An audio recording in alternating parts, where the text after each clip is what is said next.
On passe à le deuxième atelier, celui de Sidi Atmani, concernant la douleur thoracique.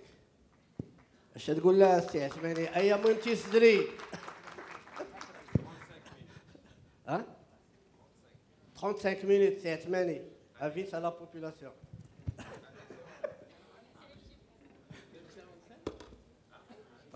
Merci monsieur Ridal, merci beaucoup, on va se voir tout à l'heure. On peut commencer, c'est Abi. Bismillah ar-Rahman ar-Rahim.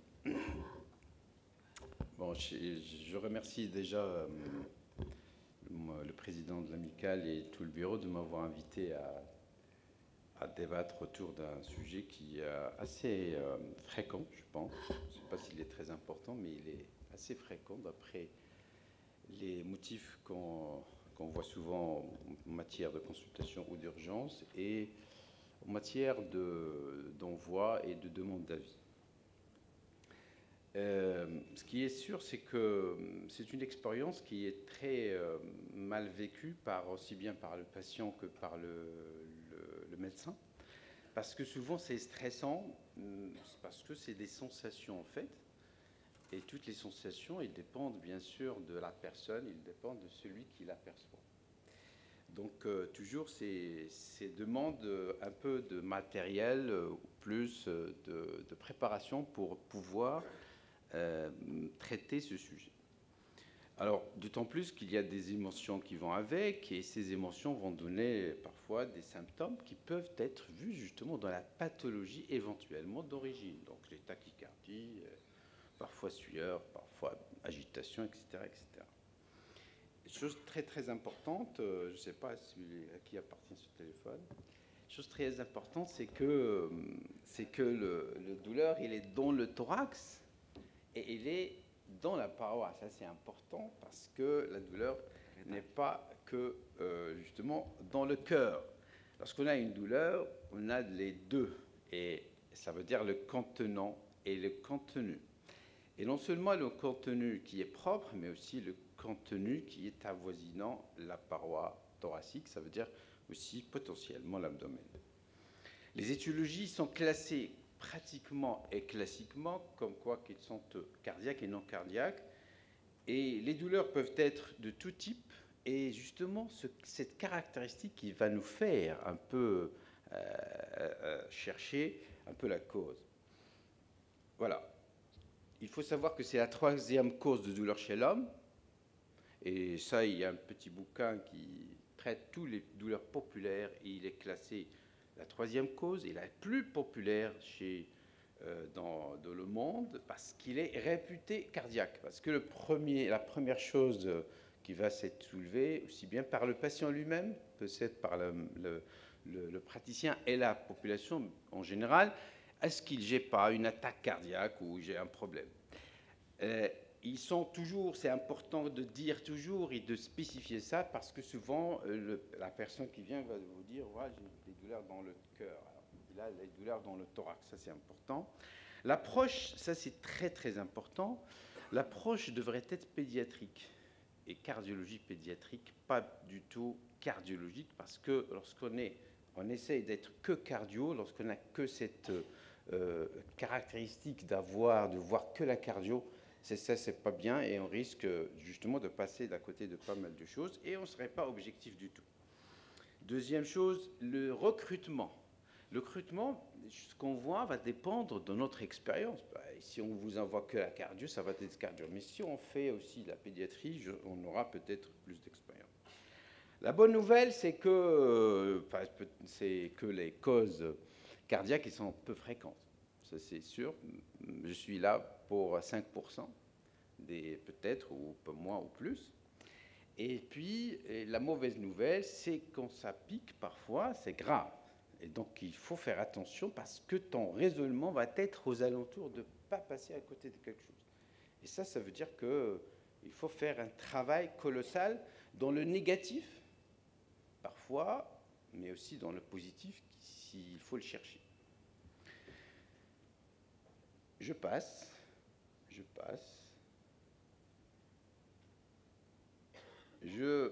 J'aimerais bien commencer rapidement par les causes, les causes classiques qui sont ici.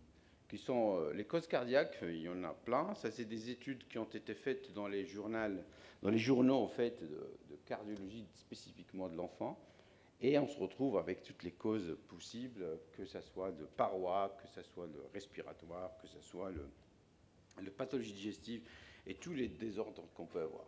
Sur notre petite expérience, on a quand même une panoplie de causes très très large qui passent depuis des choses très très banales et comme parfois des simples expériences, une gynécomastie tout court, ça peut causer de la douleur et ça peut causer parfois des bilans interminables pour savoir qu'il y a juste ça.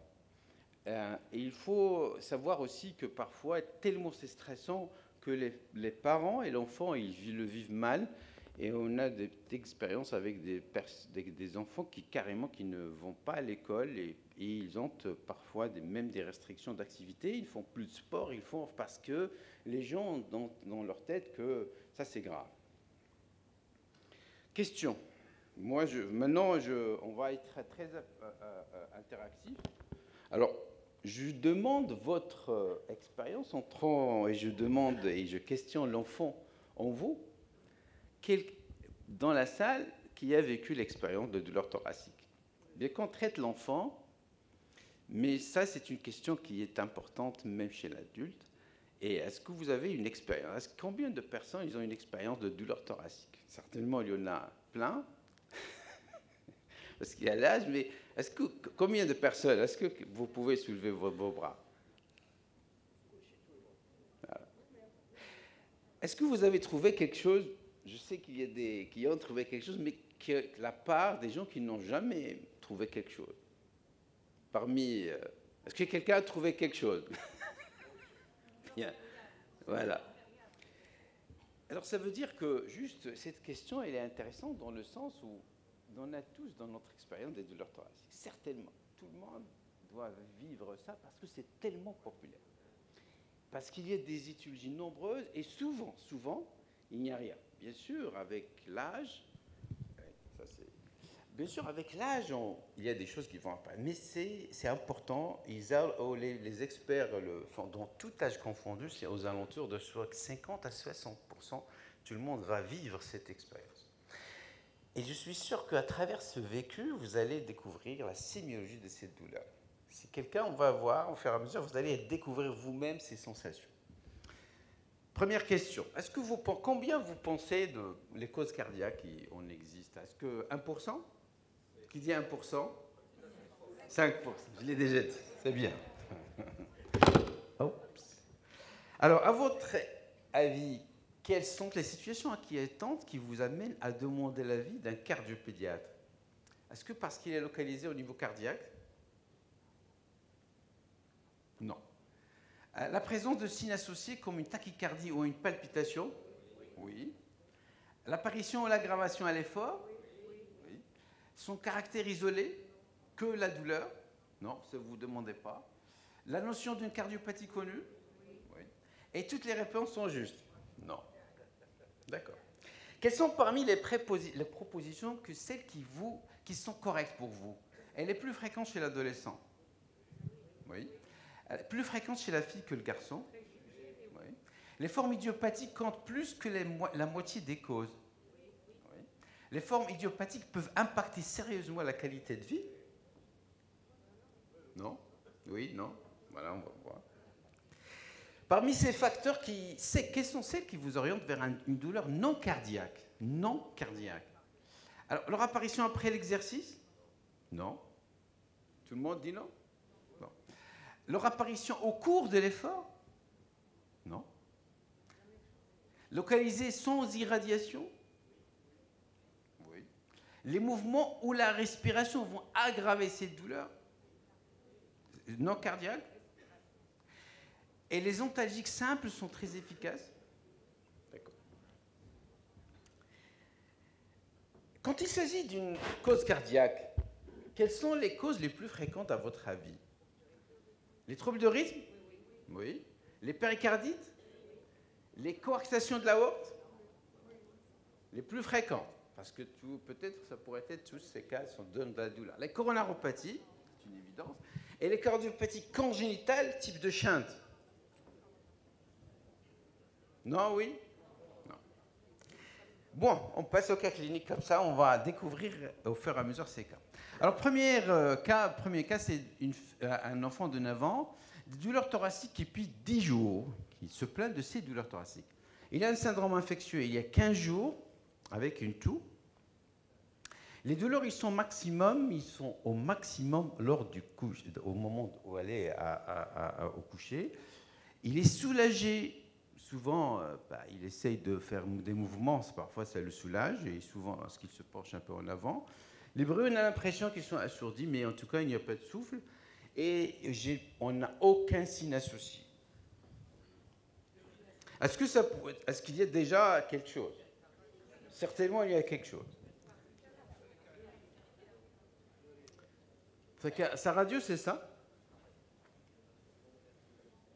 C'est un peu allongé, mais... On a un gros médiastin, c'est ça? Et quoi d'autre? Et une cardiomégalie. Ça, c'est une autre passion, c'est pas mais c'est à peu près la même chose. On a une cardiomégalie, un cœur qui est élargi. Et ça, c'est un ECG. Justement, on va faire un peu en parallèle tous les bilans qui vont être utilisés. On va essayer de voir tous ces bilans, comment les utiliser. Est-ce que vous avez quelque chose ici à noter d'anormal sur cet ECG? Anormal, ça ne marche pas. Ça, c'est pas bien. Ouais.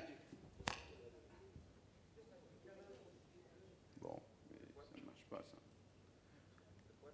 Pointeur, mais qui fait un pointeur, ça ne marche pas. Ouais. Ça ne marche pas. Bon, je ne sais pas si...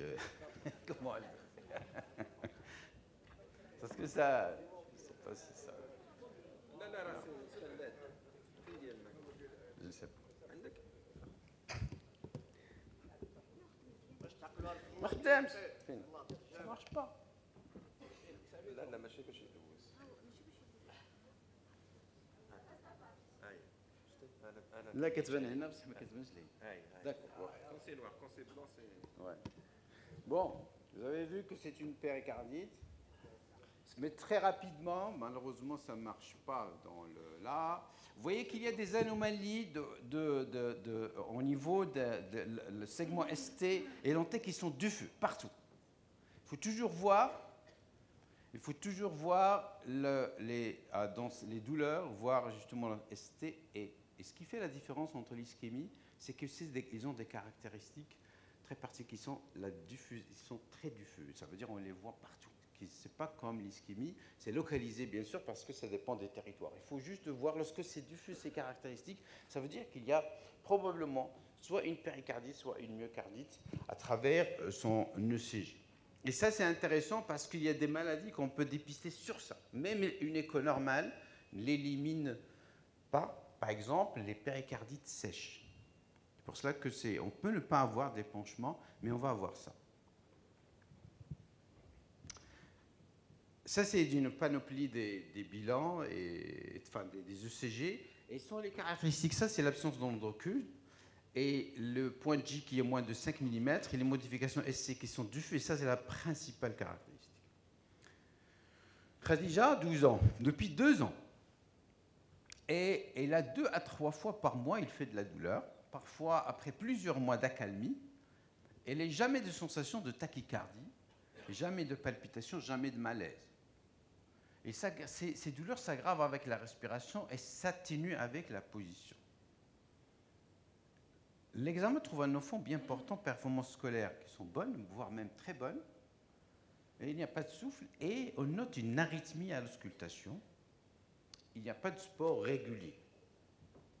Votre premier G, trouble de rythme. Donc vous demandez un ECG puisque vous avez l'impression qu'il y a une arythmie.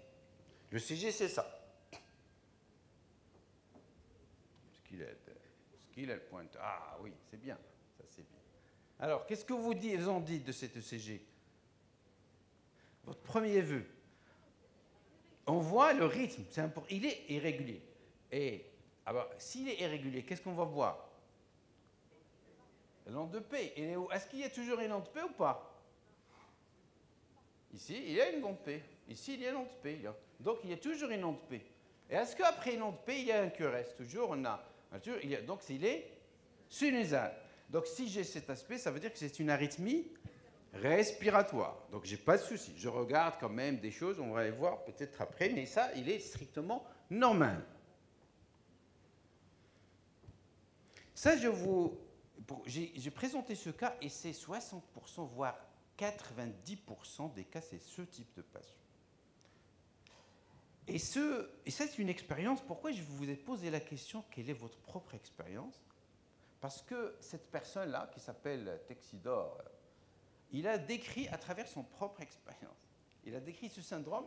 Moi, personnellement, en cherchant, je trouve qu'il y a un syndrome qui s'appelle le précordial catch syndrome, ou le catch syndrome, qui a été décrit sur une petite série qu'il a décrit lui-même en 1955. J'ai dû chercher l'article, je l'ai fait sortir, et ça fait à 1955. Et il a bien décrit, c'est ce qu'on appelle le catch syndrome, qui est très très fréquent. Et regardez tous ces signes, et on va les voir ensemble. Vous allez voir que c'est typiquement ces douleurs, il faut toujours les chercher. Ça, j'ai essayé de mettre un peu en résumé. Souvent, c'est à partir de 6 ans. Ce n'est pas le nourrisson et le petit enfant. Souvent, il faut être très prudent. Souvent, il n'y a rien. Rien. Il n'a rien, mais d'un seul coup, pof, il fait douleur. Il a douleur, il a mal. 3, il est souvent, et ça se passe au repos. C'est important. Ça se passe au repos. Ça, c'est très, très important. L'effort, il faut toujours faire attention. Il est très bien localisé. D'ailleurs, vous allez voir, il te dit ici, il te pointe des doigts. D'ailleurs, on sait que la douleur, moins de 6 ans, d'ailleurs, c'est pour ça que 6 ans, un enfant ne sait pas pointer la douleur ou en 6 ans. Mais s'il pointe, ça veut dire que c'est très, très, très spécifique. Un enfant ne sait pas. Il va dire, ouais, j'ai mal. Mais s'il pointe vraiment son doigt, ou là, souvent, il pointe vers le ventre. Mais s'il pointe son doigt, ça veut dire qu'il y a un problème. Et ça change avec la position. Ça veut dire tu changes ça, comme ça, ça s'améliore. La respiration l'améliore. Mais ça dépend de quel type de respiration. Si vous faites juste une petite inspiration, ça maintient la douleur. Mais si vous essayez un peu de forcer les choses, voilà, ça sera bien. Il sera très très bien. Alors, et il est comme soit comme des piqûres. D'ailleurs, lui, il te dit, toujours, il faut vraiment une bonne inspiration, très très bon spray, et ça persiste quelques secondes. Et ça a été décrit par ce monsieur Texiado, et il n'y a rien d'autre associé. Ça, c'est important. Donc ça, il y a plusieurs noms. Vous allez chercher, vous allez trouver plusieurs noms. C'est syndrome de le paroi antérieur, catch syndrome, et il y a plusieurs noms. Mais c'est très très fréquent, c'est le prototype même de ces douleurs. Donc souvenez-vous de ces caractéristiques qui sont très très intéressantes pour discriminer pratiquement le pathologique et non pathologique. Alors, Hafida, il a 15 ans, il a des douleurs basales gauche depuis 2 jours avec de la fièvre.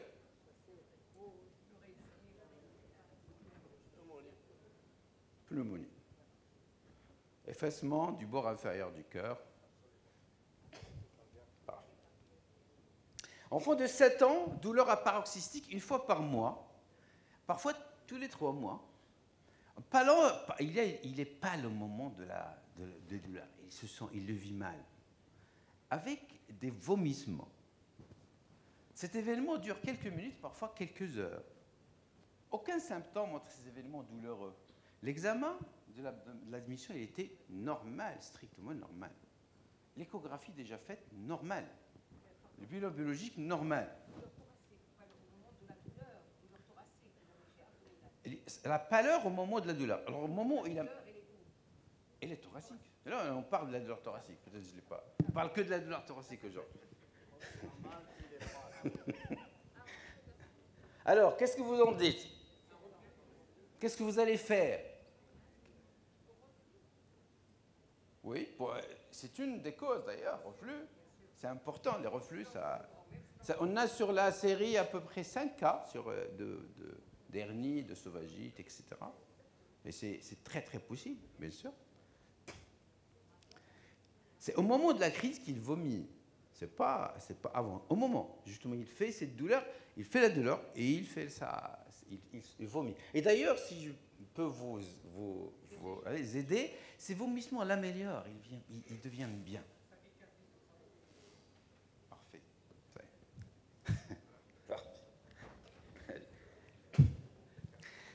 Et ça, on fait le CG de base, initial. Et ça a été un enfant qui était hospitalisé, mais en réa, parce que c'est des gens un peu aisés, etc. Ils ont été pistonnés, ils ont été hospitalisés carrément en réa, et puis j'allais le voir. Effectivement, je vois son ECG, pas très pathologique. Pas très pathologique. Après, lorsqu'il va bien, alors là, je le vois post-critique. Je vois ça. Mais quand même, je ne suis pas à l'aise parce qu'il y a quand même, il fait carrément 150 en moins de fréquence cardiaque. Il reste toujours élevé alors qu'il est au repos. Donc il reste quand même, on ne sait pas ce qu'il a. Alors, bien sûr, là, dans ce cas, je vous invite, ce genre de patient, il faut leur donner le téléphone, c'est sûr qu'il faut vraiment, dès qu'il a ça, il faut absolument le CG critique, c'est important. Chaque fois qu'on peut le faire, ça c'est le parfait et le paradis total. Alors, justement, c'est comme ça que j'ai fait. Je lui ai dit, dès que tu as ça, je voudrais que tu sois le plus urgemment possible. Tu me le dis et moi je te dis là où aller, il faut que tu fasses rapidement. Et ce qu'il a fait, hospitalisé, et puis il y en a ça. 260. Allez, il est en pleine crise, on le voit pâle, et les parents d'ailleurs très inquiets, il allait mourir.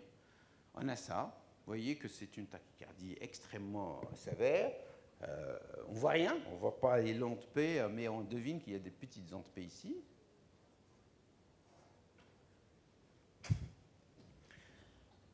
On traite, d'ailleurs plusieurs ECG, on fait, et voilà. Et puis après, et je ne sais pas si vous avez de l'expérience, mais si vous assistez, c'est bien, c'est juste, vous faites, vous comprimez fort les yeux. Vous comprimez fort les yeux jusqu'à ce qu'il a mal. Il doit avoir mal.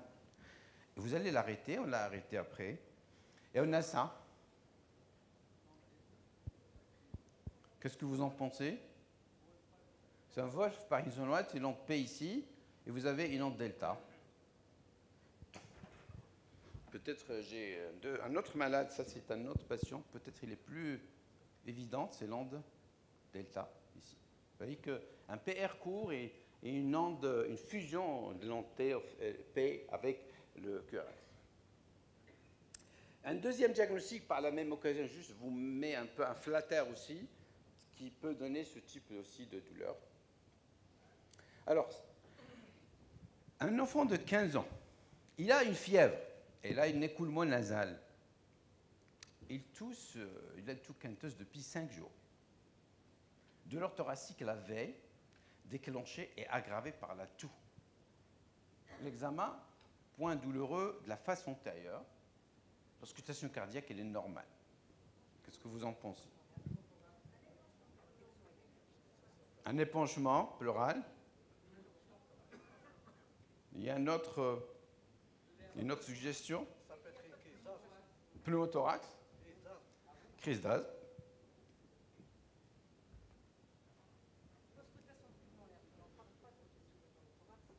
Le gruyère. Rien. Comme pour ne pas surcharger les plaques, juste. On nous a appris dans le niveau de l'enseignement, il ne faut pas surcharger trop les plaques. C'est possible.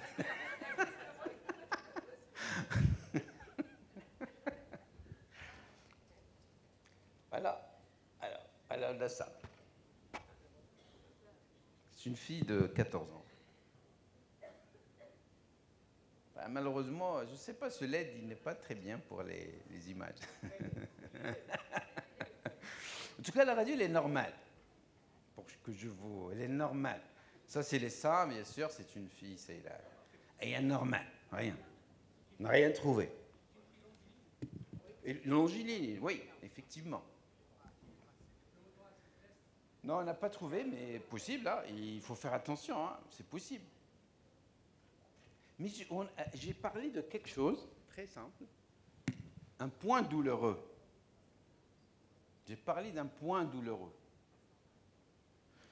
Une des choses que la plupart des auteurs le recommandent bien lorsqu'on a des douleurs thoraciques, il faut palper et chercher, et palper au niveau des articulations. C'est parce que tellement elles toussent que ça donne ce qu'on appelle les ostéochondrites. C'est tellement elles toussent, ça saoule, que c'est des articulations. Un syndrome viral peut donner ces douleurs thoraciques parce que c'est des arthralgies. On a des arthralgies comme on a dans le genou, on a aussi des arthralgies ici. Ce qui fait, lorsque tu palpes, tu peux les mettre en exergue. Et ça m'a permis de faire deux types de diagnostics. Ça, on va voir, c'est arthrite, mais aussi, j'ai dû faire un diagnostic de tumeur. Vraiment, c'est très localisé. Lorsqu'on fait après la radio, on refait la radio, on trouve que après, ça a été mésothélium, ou je ne me souviens pas, mais là, ça a toute une histoire après. Voilà. Les ostéochondrites, c'était douleur à la palpation. Chaque fois que vous sentez quelque chose, lorsque vous palpez, mais il ne faut pas trop presser, il faut être très prudent. Et souvent, ça se donne. L'enfant, il le sent. Vraiment, lorsqu'il y a quelque chose, ça sort. Et puis, c'est très précieux, bien sûr. C'est très précieux. La radiothorax, dans ce cas, il faut faire attention. S'il y a d'autres choses qui sont tout à fait générales. Et c'est un véritable syndrome qui est décrit dans la littérature. On appelle ça Costo-Sterlin syndrome. Garçon de 11 ans. Douleur thoracique depuis plusieurs années. Il l'accuse depuis plusieurs années. Associé souvent à l'exercice. Au moment de l'exercice, il a mal. Et dès qu'il intensifie l'exercice, il a mal.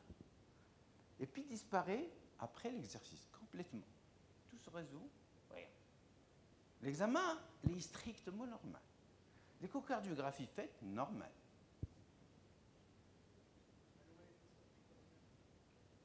Anomalie de naissance des coronaires. Qui dit mieux? Ou là qui dit plus, là qui dit moins. Là. Hein? Vous pensez toujours à une coronaropathie? Oui. Qu'est-ce que vous allez faire? Refaire l'échographie. Oui, on va voir. C'est pas évident l'échographie. Hein. Un asthme d'effort, oui. Il a mal quand même. C'est de la douleur qui vient. Il vient parce qu'il a mal. Il décrit mal sa douleur. D'accord, c'est possible. Hein. Donc on a besoin de faire. Respirer, il te dit j'ai mal. Très bien. Donc on a besoin de. On commence par un ECG. Vous êtes d'accord? Oui. ECG.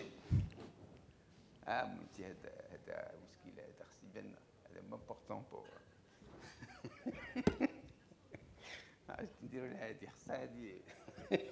Qu'est-ce que vous en dites? Il est très pathologique. Ça, c'est fondamental de le voir. Il est pathologique. Mais il est où? Le mouskil. Est-ce qu'il y a quelqu'un?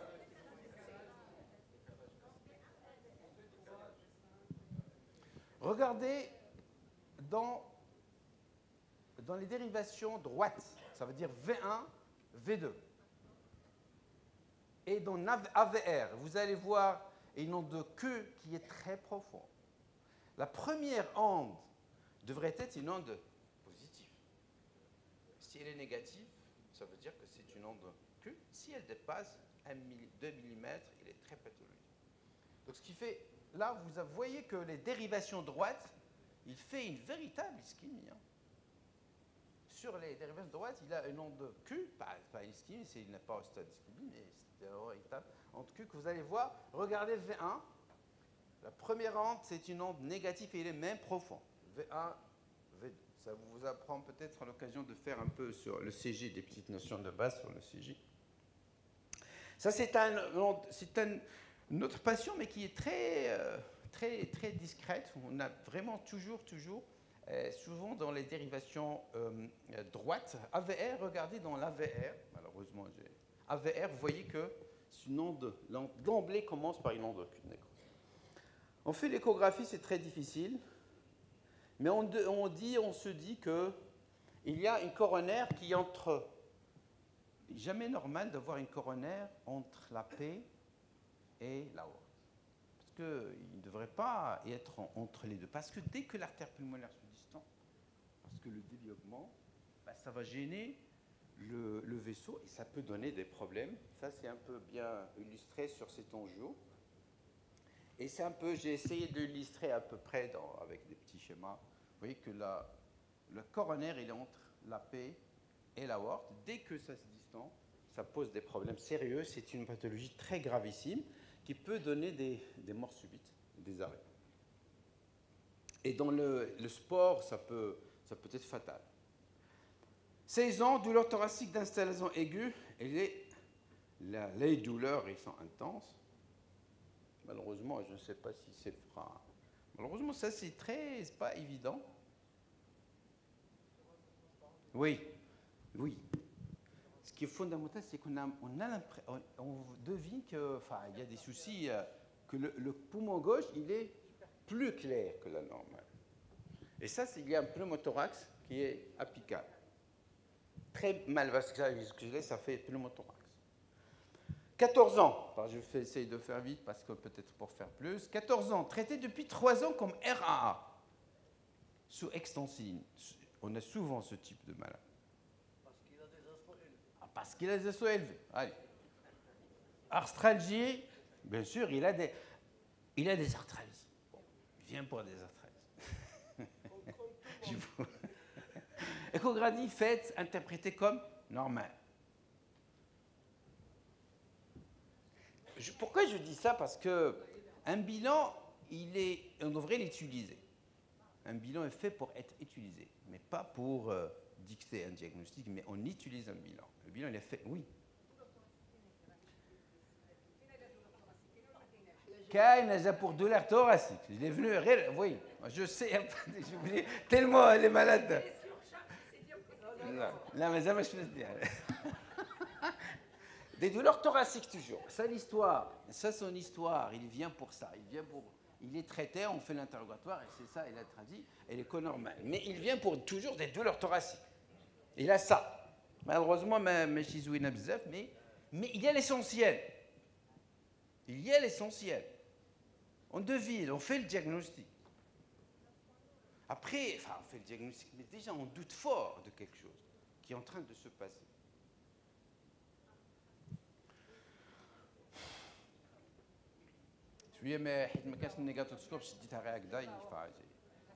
Ah oui. L'aorte, elle est la crosse, effectivement. Vous voyez cet aspect comme ça. Et on a ici cet aspect qui s'élargit. Voilà, qui s'élargit, qui descend. Il est vraiment bien dégagé.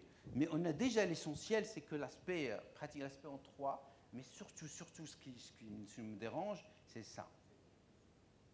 Il est dégagé. Il est bien distendu. Ça veut dire qu'il y a des choses a priori là.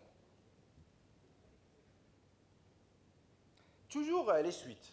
Toujours ce extensine, H1200, etc. Douleur thoracique intermittente. Parce que, enfin, le hadith, moi, je vous raconte l'histoire parce que moi, j'ai repris la radio, l'ancienne, et vous voyez, quand ces choses sont passées. Parce que moi, la radio Mokench, il était déjà fait. Douleur thoracique intermittente depuis quelques semaines. D'abord, les choses changent un peu parce que les couleurs sont exagérées. Il va venir chez nous pour dire, voilà, il y a un problème qui se passe. Parce qu'il était interprété avant comme étant normal. Et l'échographie était interprétée comme étant normale. Douleur des membres inférieurs à l'effort. Maintenant, les choses se précisent. Parce que lorsqu'on fait l'interrogatoire, on trouve que ce n'est pas des arthralgies. Mais son problème, c'est qu'il a mal. Lorsque je pose la question, je trouve que s'il a mal, le muscle, il a du mal. Lorsqu'il marche, il a des claudications, il s'arrête, il ne peut pas marcher. Il y a un problème d'insuffisance vasculaire. Et lorsque ça se s'entend que toujours, il y a peut-être, je pense, il y a de communication que sur ça, parce que des arthralgies, ça mérite des discussions extraordinaires, parce que tout se passe comme des arthralgies, par la suite. Donc les arthralgies, lorsqu'on discrimine ce symptôme, on trouve que ce n'est pas des arthralgies, c'est plutôt des douleurs. Et je vous fais plus que j'ai fait ici. Ils ont fait des bilans des facteurs rhumatoïdes, etc., etc., etc. C'est pas dans un fabrique. Peut-être, ouais, peut-être. Malheureusement, il va venir avec ça. Donc les choses sont pérennisées, sont aggravées. Donc il fait un véritable... Parce qu'on va l'interpréter comme étant une pneumopathie, etc. Mais ça, c'est un véritable anévrisme. Géant, énorme. Parce qu'il est en train de fissurer et les choses s'aggravent et ça commence à piquer. L'échographie, vous voyez ici, déjà sur l'échographie, on note ici la quarte, mais ici la dilatation anévrismale qui commence ici, derrière. Ça, c'est le stent qu'on a mis après. Voilà. Sur la quarte. Coartation de l'aorte. Les images, je ne sais pas si ça va marcher. Hein. Ben, ça ne marchera pas. Donc, je vais PC. Younes, il nous reste. Ah, bon, c'est terminé. C'est fini. Cette radio mérite quand même de la voir, juste. Je ne sais pas si c'est terminé. C'est terminé. Oui.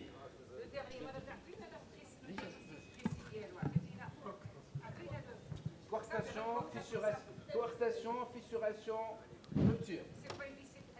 C'est une dissection. C'est une dissection. Oui, je suis d'accord. J'ai dit.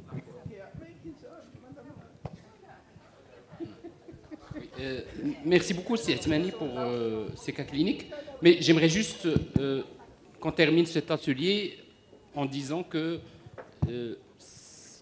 dans 95% des cas, il n'y a rien, mais quand même, dans 5% des cas, ça peut être très sérieux. Ça engage la responsabilité du pédiatre qui suit le malade.